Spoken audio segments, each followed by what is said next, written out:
मऊ जनपद के सबसे कद्दावर नेता, जिन्होंने बिना पद पे रहते हुए मऊ के लोगों की लड़ाई लड़ी, मऊ की समस्याओं पे हमेशा अधिकारियों से और नेताओं से आपका दो दो हाथ होता रहा। हम आज चर्चा करेंगे मऊ की समस्या पर और हमारे साथ मौजूद हैं किसान नेता देव प्रकाश राय जी। राय साहब, सबसे पहले हमारे चैनल में आपका बहुत बहुत स्वागत है। आपका भी स्वागत है। नेताजी, मऊ में तमाम लोग माननीय कल्पनाथ राय का नाम लेकर अब राजनीति की जा रही है, लेकिन जब विकास की बात आती है तो कहीं भी उनके अगल बगल नहीं है।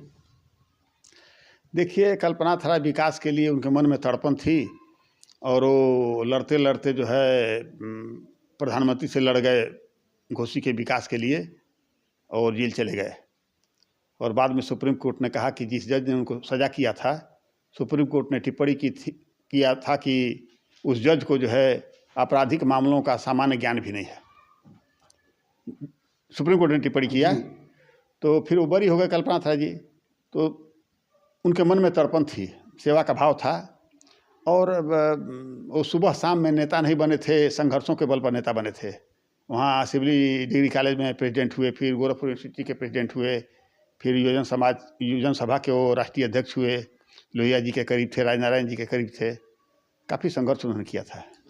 इस समय जो है, जैसे आप किसान नेता हैं, तो आज हम किसानों से समस्या के बारे में ही अभी बीच में खाद और बीज को लेकर भी लाइन लग रही थी। क्या ऐसा ही था कि नहीं, खाद उपलब्ध नहीं हो पा रही?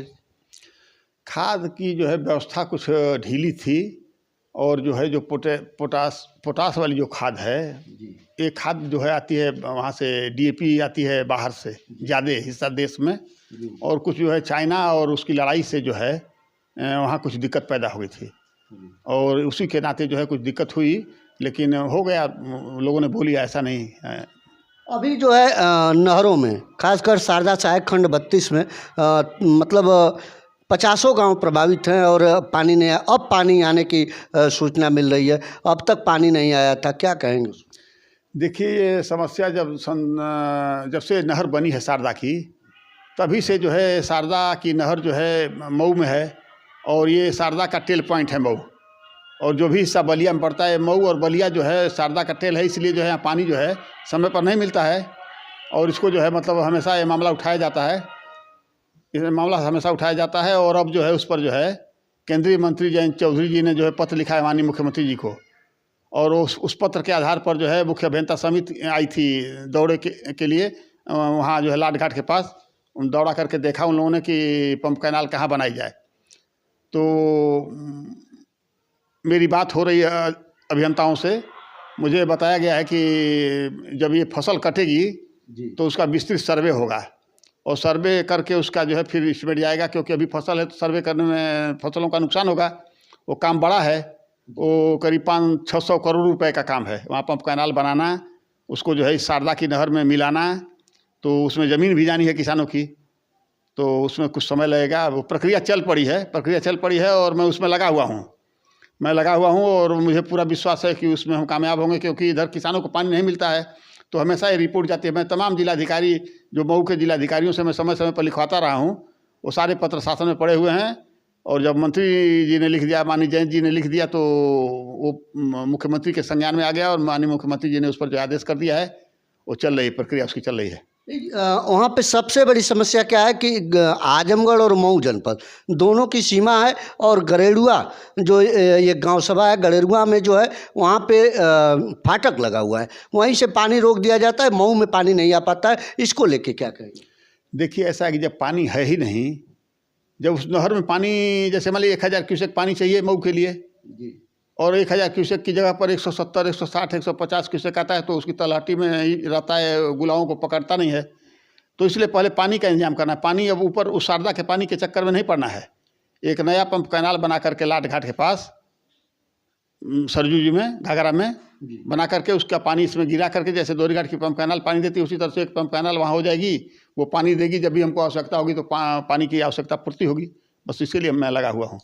अभी जो है एक ओवरब्रिज आपने मऊ को स्वीकृत करा के दिया है और उस ओवरब्रिज पे काम चल रहा है। बीच में बड़ी उस पर समस्या आ रही थी, क्या कहेंगे? सब समस्या दूर हो गई है। अब तो क्रॉसिंग के पश्चिम तरफ भी पिलर्स तैयार हो रहे हैं, गड्ढे खोदे जा रहे हैं, बोरिंग हो रही है, लगातार काम चल रहा है। वो पुल जो है 1.5-2 साल में पूरा हो जाएगा।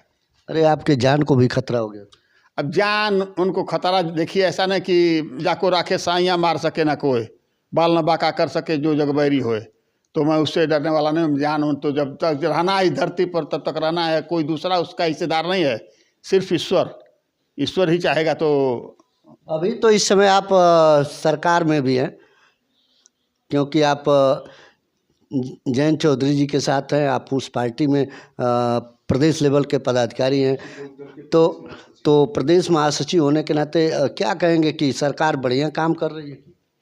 देखिए, सरकार बढ़िया काम कर रही है, लेकिन मैं ये कहूँगा कि हमारे मऊ के ऊपर जो है बाबा की नज़र थोड़ा कम है।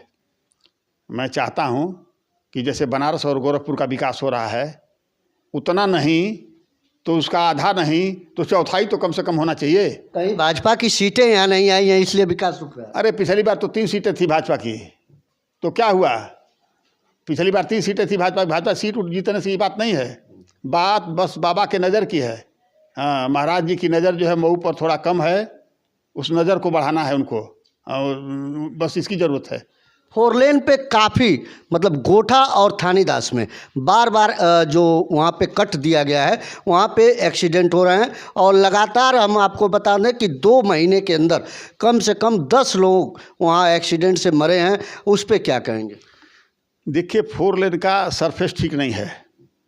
उस सड़क जो है कहीं धंसी है, कहीं फटी है, और उसका जो है सरफेस ठीक न होने के कारण जो है स्पीड में जब गाड़ियाँ चल रही हैं तो डिसबैलेंस हो जा रही हैं, और तब जा कर के जो है दुर्घटनाएं हो रही हैं। उसके लिए भी मैंने जो है माननीय जयंत चौधरी जी से गडकरी जी को लिखा है। गडकरी जी ने जांच के आदेश दिए हैं, माननीय केंद्रीय सड़क परिवहन मंत्री जी ने जांच के आदेश दिए हैं। वो जांच जो है चल रही होगी, मैं समझ रहा हूँ, और उस पर कार्रवाई कराई जाएगी। ऐसा नहीं छोड़ दिया। जिले के अंदर कुर्सियों पर बैठे हुए लोग जनता के दिल में नहीं, लखनऊ और दिल्ली के बड़े नेताओं के शागिर्द की भूमिका में लगे हुए हैं। सेवा का भाव होता तो न तो मऊ में आज एक इंजीनियरिंग कॉलेज है, न मेडिकल कॉलेज है। मऊ में जो है अभी आप देखिए कोपागंज से कसारा की सड़क जो है सालों से उस पर जो है तमाम नेता बोल रहे हैं, रोज़ बोल रहे हैं, नहीं बनी, ठीक ना। तो तमाम समस्याएं जो बाबा जी तक पहुंचती नहीं हैं। सबसे बड़ा दुर्भाग्य की बात है कि बाबा जी से जा कर के कोई मिलने वाला नहीं है, कोई कहने वाला नहीं। हम लोग को तो मिलने की वो नहीं मिलेगी, परमिशन नहीं मिलेगी जल्दी। कौन जाता है उस झंझट में पड़ने के लिए?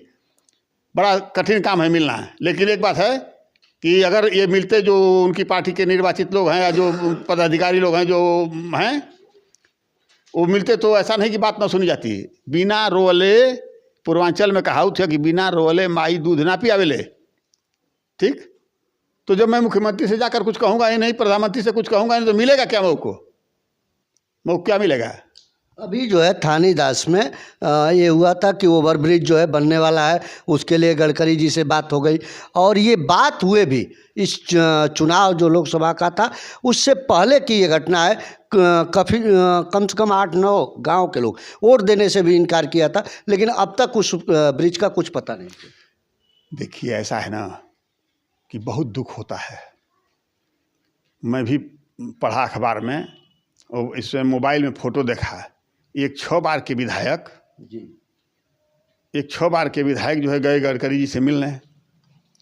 वो कहे कि यहाँ जो है अंडरपास की जो थे मांग किया उन्होंने, ठीक जी। उनके लड़के भी माननीय हैं इस समय, वो भी साथ थे। तो 6-6, 7-7 बार के लोग जो जनप्रतिनिधि हैं, वो जब सड़क बन रही थी 4 लेन, उस समय क्या थे, कहाँ थे? है कि नहीं? ये सवाल है गंभीर। भाई, आप जब कुर्सी पर हैं, 6 साल के विधायक ने घोसी की धरती पर एक इंटर कॉलेज तक नहीं बनवाया। 6 साल के विधायक, 6 बार के विधायक ने, तो 36-35 साल वैसे रह गए। तो ये बताइए कि उनका क्या दोष है? ये पैसे वाले जाते हैं, ऊपर पैसा लेते हैं, सब टिकट देते हैं, जो बड़ी बड़ी पार्टियां हैं, बड़े बड़े हैं नेता हैं, उसमें कमेटियों में लोग संसदीय दल में हैं, वो हर आदमी सेट किया है अपना आदमी, उनसे करोड़ों का सौदा होता है। वो मीटिंग में कहता है कि इनको टिकट दीजिए, उनको टिकट दीजिए, फलाना जात के हैं, धमाका जात, ठीक। तो जातियों के आधार पर जब टिकट मिलने लगा तो क्या काम की जरूरत नहीं हो, तो बस जात की बात हो रही है। कहाँ काम की बात हो रही है? काम की कोई बात हो रही है? काम की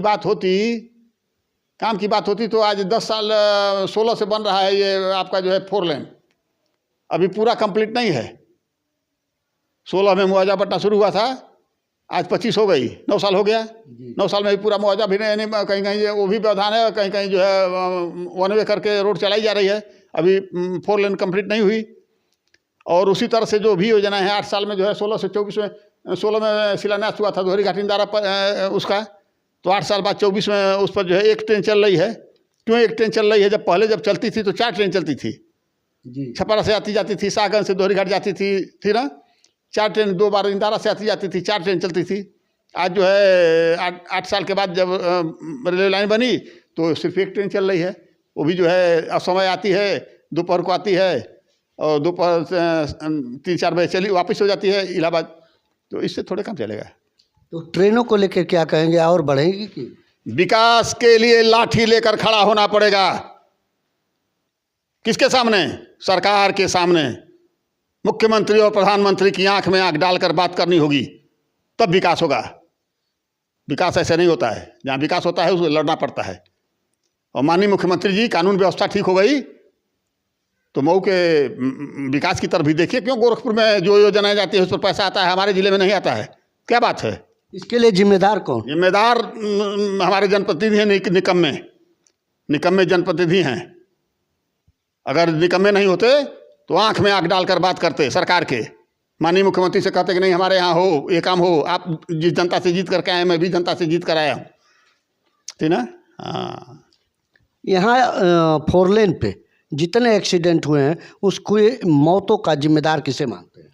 मैं मौतों का जिम्मेदारी बताइए, घटिया मसाला लगा उसमें, घटिया 4 एक की जगह पर 3 एक की जगह 2.5 एक की ढलाई करनी है, 2.5 एक की, और 5 एक का मसाला दिया, सब सड़क फट गई।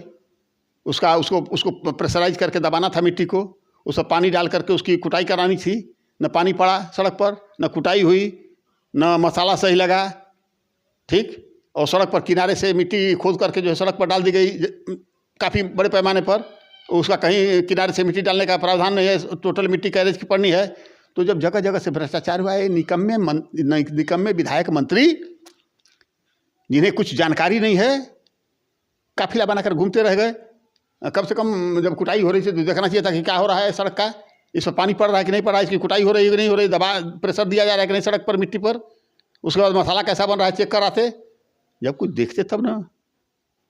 कुर्सी दे दीजिए, हमको विधायक बना दीजिए। अरे विधायक एमपी बन जाने से काम होगा क्या? विधायक एमपी बन जाने से काम नहीं होगा, काम सोच पर निर्भर करता है।